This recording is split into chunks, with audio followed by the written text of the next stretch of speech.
Hello friends, myself Vishal Bandwal. Welcome to G prep G channel.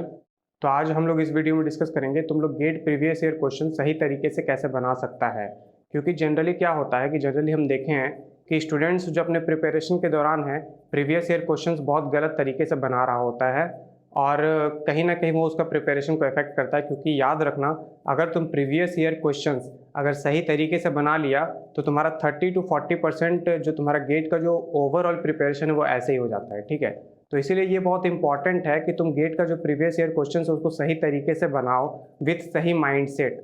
ठीक है, क्योंकि सही तरीके से बनाना इम्पॉर्टेंट है, लेकिन अगर मान लो उसको तुम गलत माइंडसेट से बना रहे कि क्यों बनाना चाहिए हमको प्रीवियस ईयर क्वेश्चंस, ठीक है, तो वो भी कहीं ना कहीं इफेक्ट करेगा तुम्हारे प्रिपरेशन में। क्योंकि क्यों बनाना चाहिए ये भी मैटर करता है। क्योंकि स्टूडेंट लोग जनरली क्या सोचता है, प्रीवियस ईयर क्वेश्चंस हम लोग को इसलिए बनाना चाहिए क्योंकि प्रीवियस ईयर क्वेश्चंस बनाने से हमको आइडिया लगेगा कि हम मेरा जो प्रिपरेशन है वो कितना अच्छा है या फिर अच्छा है भी या नहीं है। तो ये बहुत गलत माइंडसेट है कि प्रीवियस ईयर क्वेश्चंस को लोग क्या बोलते हैं, खुद को जज करने के लिए यूज़ कर रहा है। तो वो भी बहुत ही गलत फैक्टर है, या फिर गलत माइंडसेट के साथ प्रिपेयर कर रहा है या फिर प्रीवियस ईयर क्वेश्चंस को सॉल्व कर रहा है। तो इसीलिए आज हम बताएंगे कि क्या सही माइंडसेट होना चाहिए गेट प्रीवियस ईयर क्वेश्चन को सॉल्व करने के लिए और किस तरह से प्रीवियस ईयर क्वेश्चन को सॉल्व करना चाहिए। तो चलो आगे बढ़ते वीडियो में।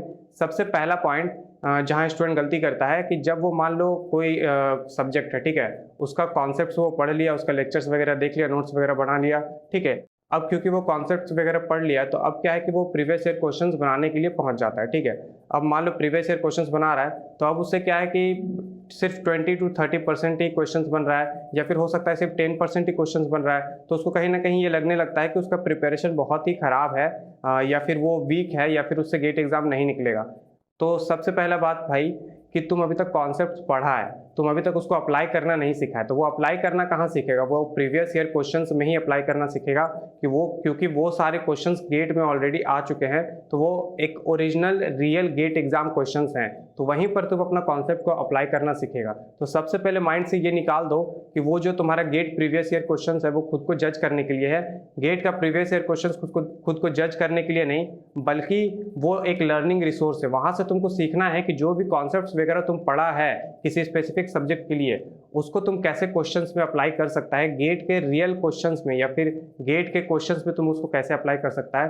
वो कहाँ से सीखेगा, गेट प्रीवियस ईयर क्वेश्चंस को सॉल्व करने से सीखेगा। तो सबसे पहले माइंड से ये तुमको हटाना पड़ेगा कि वो खुद को जज करने के लिए बिल्कुल भी नहीं, वो एक लर्निंग रिसोर्स है। ठीक है, वो एक ऐसा रिसोर्स है that is part of your preparation. ठीक है, अगर खुद को जज करना ही है तुमको, तो जब गेट का जब तुम टेस्ट सीरीज देगा, फुल लेंथ टेस्ट का बात कर रहे हैं, तब वहां पर तुम खुद को जज कर सकते हो। वैसे वहां पर भी हम स्टूडेंट को खुद को जज करने के लिए मना करते हैं, लेकिन ठीक है, जब तुम गेट का जो टेस्ट सीरीज तुम परचेज किया होगा, जब तुम गेट फुल लेंथ टेस्ट देगा, ठीक है, तब जाके तुम खुद को वहां पर जज कर सकते हो। अभी के लिए इतना मान के चलो, ठीक है, आगे जो वीडियोस बनाएंगे तब हम बताएंगे टेस्ट सीरीज में भी खुद को जज नहीं करना चाहिए, लेकिन अभी माइंड में ये लेके चल सकते हो ठीक है वहां पर खुद को जज कर लेंगे गेट फुल लेंथ टेस्ट में।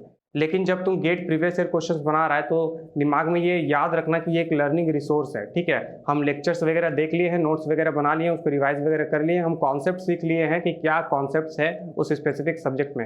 अब उसको अप्लाई करना कहाँ पे सीखेंगे, प्रीवियस ईयर क्वेश्चंस के थ्रू हम अप्लाई करना सीखेंगे कि वो सारा कॉन्सेप्ट जो पढ़े उसको क्वेश्चंस में कैसे अप्लाई किया जाए। तो अगर मान लो तुम्हारा एक भी क्वेश्चंस भी नहीं बन रहा तो घबराओ मत, सीखो कि जो तुम कॉन्सेप्ट्स पढ़ा है उसको अप्लाई करना गेट प्रीवियस ईयर क्वेश्चंस में सीखो। अगर नहीं बन रहा है तो सॉल्यूशन देखो, आंसर की देखो, लेकिन फ्रस्ट्रेट मत होना कि तुम्हारा गेट प्रीवियस ईयर क्वेश्चंस नहीं बन रहा तो इसका मतलब तुम्हारा प्रिपरेशन खराब है। हम तुमको बताते हैं कि मेरा एक दो सब्जेक्ट ऐसा था मेरे प्रिपरेशन के टाइम में जहां में से सिर्फ 10 to 15% ही क्वेश्चन बनता था, लेकिन एंड में जाते जाते गेट एग्जाम से पहले हम उस सब्जेक्ट्स में भी एक बोल सकते हो ना कि मास्टरी हासिल कर लिए थे, क्योंकि हम गेट प्रीवियस ईयर क्वेश्चंस को एज अ जजमेंट यूज नहीं कर रहे थे, ठीक है ना, as a judging resource use नहीं कर रहे थे, हम उसको as a learning resource use कर रहे थे।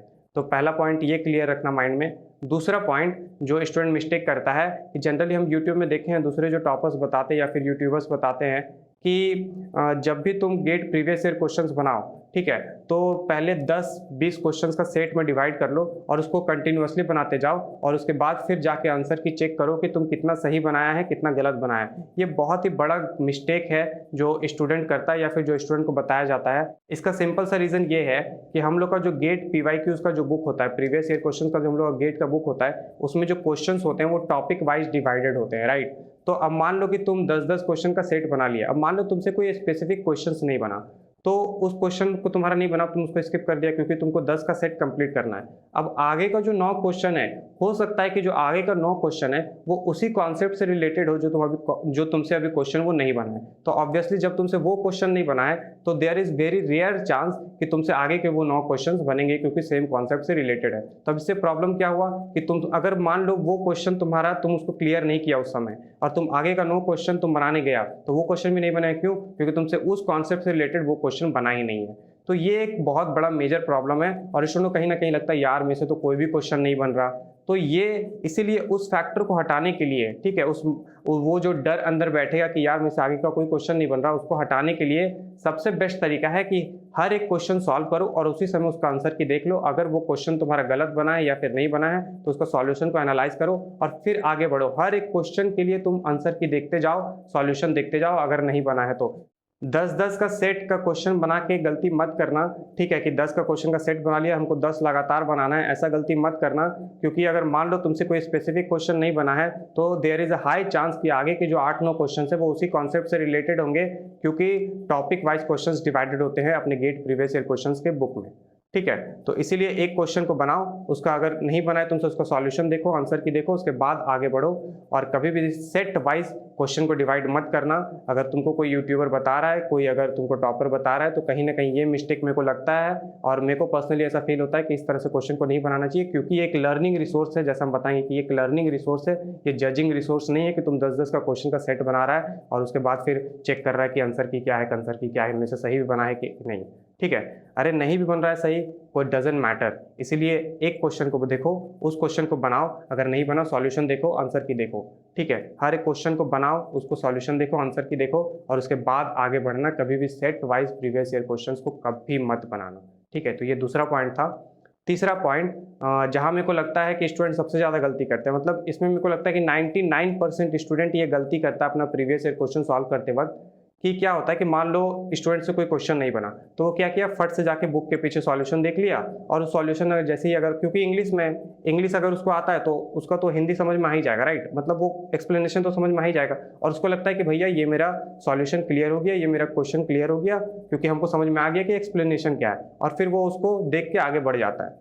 तो ये कहीं ना कहीं मिस्टेक होता है, क्योंकि याद रखना कि हम लोग को हिंदी उसका नहीं समझना है। जो इंग्लिश में एक्सप्लेनेशन दिया हुआ हमको उसका हिंदी मतलब नहीं सीखना है। ठीक है, हम यहाँ पर इंग्लिश नहीं सीख रहे हैं, हमको ये पता करना है कि उस सॉल्यूशन के पीछे उसका रूट कॉन्सेप्ट क्या है। क्योंकि अगर हम लोग से कोई क्वेश्चन नहीं बना है, ठीक है, अगर अज्यूम कर लो कि हम लोग से कोई क्वेश्चन नहीं बना है, तो आइदर हम लोग का वो कॉन्सेप्ट वीक है, ठीक है, या फिर हम लोग उसको अच्छे से रिवाइज नहीं किए उस कॉन्सेप्ट को, या फिर कहीं ना कहीं कुछ भूल रहे हैं। तो अगर वो तुम्हारा कॉन्सेप्ट अगर नोटबुक में है तो जाके नोटबुक को दोबारा रिवाइज करो, अच्छे से एनालाइज करो कि हमसे गलती क्यों हुआ है और उसके बाद फिर आगे बढ़ो। अगर मान लो कि तुम सॉल्यूशन देखा और वो कॉन्सेप्ट तुमको लग रहा है कि नहीं मेरे नोटबुक में मिसिंग है या फिर परफेक्ट तरीके से नोटबुक में नहीं दिया हुआ है, तो उस कॉन्सेप्ट को इंटरनेट पे सर्च करो और उसको अच्छे से एनालाइज करो। और जब तक वो तुम्हारा एक्सप्लेनेशन या फिर वो तुम्हारा क्वेश्चन का सॉल्यूशन का रूट कॉन्सेप्ट तुमको क्लियर नहीं हो जाए, तब तक मेरे भाई आगे मत बढ़ना प्रीवियस ईयर क्वेश्चन को सॉल्व करने के लिए। ठीक है, जब तक वो क्वेश्चन का रूट कॉन्सेप्ट, वो क्वेश्चन का एक्सप्लेनेशन का या सॉल्यूशन का रूट कॉन्सेप्ट जब तक तुमको क्लियर नहीं हो जाए, तब तक तुम आगे वाले क्वेश्चन में मत बढ़ना। उसको सॉल्व कर लो, उसको अच्छे से एनालाइज कर लो, उसको पूरा क्लियर कर लो और उसके बाद आगे वाले क्वेश्चन में बढ़ो। ये एक परफेक्ट तरीका है किसी भी प्रीवियस ईयर क्वेश्चन को सॉल्व करने का। ठीक है, और यहीं पर स्टूडेंट जनरली मिस्टेक करते हैं। क्या करता है, क्वेश्चन नहीं बना तो भैया पीछे सॉल्यूशन देख लिया, और सॉल्यूशन क्योंकि इंग्लिश में दिया हुआ है तो उसका हिंदी ट्रांसलेट करने के बाद तो मोस्ट प्रोबेबली समझ में आ ही जाएगा। ठीक है, अगर कुछ बहुत ज़्यादा टेक्निकल वगैरह है, बहुत ज़्यादा क्या बोलते हैं, अगर बहुत ज़्यादा फॉर्मूलाज वगैरह यूज़ हुआ है जो कि हम लोग को नहीं मालूम, तभी शायद रेयरली समझ में नहीं आता, अदरवाइज मोस्ट प्रोबेबली समझ में आ जाता है और हम लोग को लगता है यार चलो एक्सप्लेनेशन समझ में आ गया तो आगे बढ़ जाता है। ऐसा गलती कभी मत करना। जब भी तुमसे कोई क्वेश्चन नहीं बने तो उसका सॉल्यूशन देखो। अगर तुमको लग रहा है कि ये सॉल्यूशन में से नहीं बना क्योंकि ये कॉन्सेप्ट मेरे को क्लियर नहीं था, तो जाकर उस कॉन्सेप्ट को, अगर तुम्हारे नोट्स में है वो कॉन्सेप्ट, उसको अच्छे से रिवाइज करो, अच्छे से एनालाइज करो कि तुमसे वो क्वेश्चन क्यों नहीं बना। और अगर वो कॉन्सेप्ट तुम्हारे नोट्स में नहीं है या फिर अच्छे तरीके से नहीं दिया हुआ है, तो उस कॉन्सेप्ट को तुम जाके इंटरनेट पे सर्च करो, पहले उसको अच्छे से क्लियर करो, उसको एनालाइज करके थॉरली क्लियर करो कि मेरे से ये क्वेश्चन क्यों नहीं बना, क्या रीज़न था, ताकि अगर मान लो उस टाइप के क्वेश्चंस या फिर उस कॉन्सेप्ट से रिलेटेड क्वेश्चंस अगर दोबारा आए तो तुम उसको आसानी से बना सको। ठीक है। तो इस तरह से तुमको प्रीवियस ईयर क्वेश्चंस को सॉल्व करना है, और ट्रस्ट मी, जब तुम इस तरह से एनालाइज करते हुए हर क्वेश्चन को सॉल्व करता है तो तुम्हारा जो बोल सकते हैं एक जो प्रिपरेशन का बहुत बड़ा पार्ट तुम्हारा कंप्लीट हो रहा होता है, और तुमको तुम्हारा एक इंट्यूशन भी डेवलप हो रहा होता है। क्योंकि हम लोग अगर रटा रटाया सॉल्यूशन अगर हम रट लेंगे तो उससे इंट्यूशन डेवलप नहीं होता, लेकिन अगर तुम किसी भी सॉल्यूशन का रिसर्च करते हो, किसी भी सॉल्यूशन के लिए बहुत ज़्यादा एनालाइज करते हो, तो वहाँ पर तुम्हारा इंट्यूशन भी डेवलप हो रहा होता है। और गेट एग्जाम के लिए इंट्यूशन डेवलपमेंट बहुत ज़्यादा ज़रूरी है। तो ये था आखिरी पॉइंट जिसको तुमको प्रीवियस ईयर क्वेश्चंस को सॉल्व करते वक्त तुमको ध्यान रखना है। तो मेरे ख्याल से जितना भी पॉइंट्स था, जितना भी मेजर पॉइंट्स था, जितना भी इंपॉर्टेंट पॉइंट्स था जो स्टूडेंट गलती कर सकता है, जो या फिर जो स्टूडेंट को ध्यान रखना चाहिए गेट प्रीवियस ईयर क्वेश्चन को सॉल्व करते वक्त, वो सारा पॉइंट्स हम डिस्कस कर दिए हैं। ठीक है। और अगर मेरे चैनल पे तुम लोग नया आए हैं तो मेरे चैनल को सब्सक्राइब करो, अदरवाइज मेरे वीडियोस को लाइक करो, जितना ज़्यादा हो सके शेयर करो, ताकि मेरे को भी मोटिवेशन मिले और भी स्ट्रैटेजिकल वीडियोस या फिर इंस्पिरेशनल एंड मोटिवेशनल वीडियोस बनाने के लिए। ठीक है। तो बस गाइस, आज के वीडियो में इतना ही। तो मिलते हैं नेक्स्ट वीडियो में, तब तक के लिए थैंक यू।